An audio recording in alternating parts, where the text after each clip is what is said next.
Bonjour, j'espère que vous allez bien et en bonne santé. Aujourd'hui, on discute sur un paramètre d'évaluer la grossesse. C'est la hauteur utérine qui est destinée comme paramètre d'évaluer la progression de grossesse et l'état du fœtus. Donc, cette mesure permet d'avoir une estimation clinique de la croissance du fœtus. Elle donne aussi une bonne indication sur la quantité du liquide amniotique sont dirigés à l'échographe. La mesure de la hauteur utérine correspondant à une évaluation simple de la taille de l'utérus qui est destinée à la taille et la forme et la quantité du liquide amniotique même du fœtus. Cette mesure fait partie de l'examen clinique systématique effectué pendant la grossesse. Donc, sa valeur permet d'apprécier la croissance fœtale, mais aussi celle c'est l'utérus du liquide amniotique. Donc, c'est quoi la hauteur utérine? À partir de 20e semaine, la femme doit connaître que la sage-femme commence à prendre la mesure de la hauteur utérine. C'est pour les prochains rendez-vous à venir en utilisant un simple mètre ruban ou calcule la distance entre la symphyse pubienne située au niveau du début du poil jusqu'à le fond utérine. C'est un paramètre clinique qui doit être enregistré sur le carnet de santé, c'est le carnet du bébé. Donc, ces estimations pour ce faire, il palpera le ventre afin de trouver le haut de l'utérus et déroulera son mètre ruban. Donc la femme doit être en position allongée, la vessie vide, le rectum vide et tout ce qui est vide. On élimine les habillants sur le ventre. Puis, la femme doit connaître les techniques pour le côté psychique. On ouvrira le mètre ruban au bout du le bord supérieur de la symphyse pubienne, au-dessus du poil jusqu'à le ventre. On dirige en même temps la paroi utérine pour bonne estimation. Comme on se voit sur le photo, à quoi sert-elle? La mesure utérine donne une indication sur la croissance fœtale et les caractères de la croissance fœtale. Il est essentiel, quel que soit toujours en progression, de façon générale, vous gagnerez 1 centimètre chaque semaine.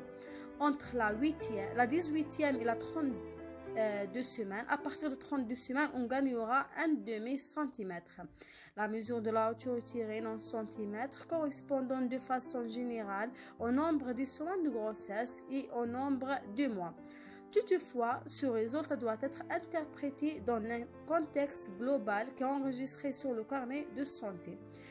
Donc, quels sont les problèmes posés et les indications?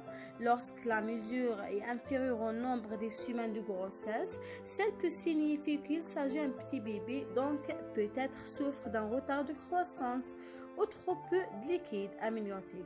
À l'opposé, une mesure significativement supérieure au nombre de semaines correspondant à un gros bébé ou un surplace de liquide amniotique, ce chiffre qui donne un caractère sur l'état de grossesse.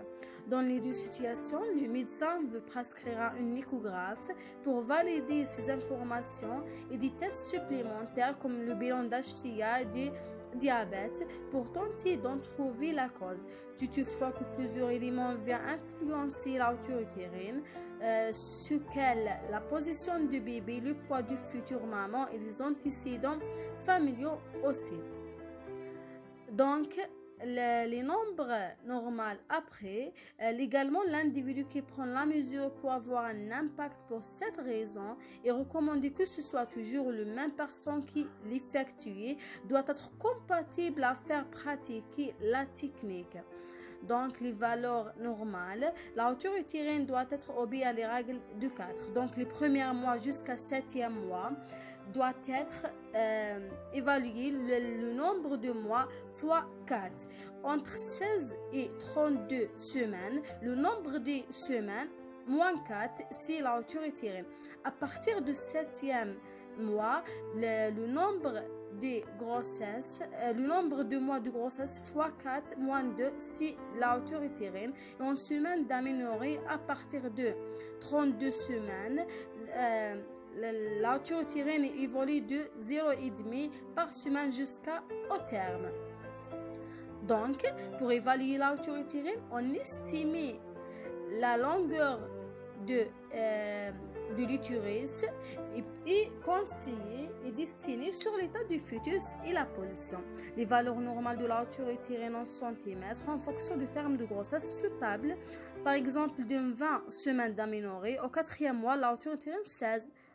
Donc, à partir du 8e mois, la hauteur utérine se calcule en prenant le mois de grossesse fois 4 auquel on lève 2. Si la règle moins de grossesse fois 4 moins 2. Au 4e mois, on trouve 16. Au 5e mois, on trouve 20. Au 6e mois, on trouve 24. À part de ça, à 7e mois, on trouve 28 cm. Au 8e mois, on trouve 30 cm. Et au 9e mois, on trouve un allongement entre 32 jusqu'à 34 selon l'isodème. Donc la hauteur utérine dans 32 semaines d'aménorrhée, c'est-à-dire 7e mois, on trouve 28 cm. Et en 37 semaines d'aménorrhée, on pratique légalement, c'est 32. Donc les valeurs normales, c'est 2 cas. L'augmentation de la hauteur utérine, si peut être erreur du terme, grossesse avancée en réalité, ou bien grossesse gémellaire, c'est-à-dire surpoids, hydramnios aussi liquide amniotique en quantité excessive, si syndic de surpoids, aussi la macrosomie fœtale, donc ou bien l'hypertrophe.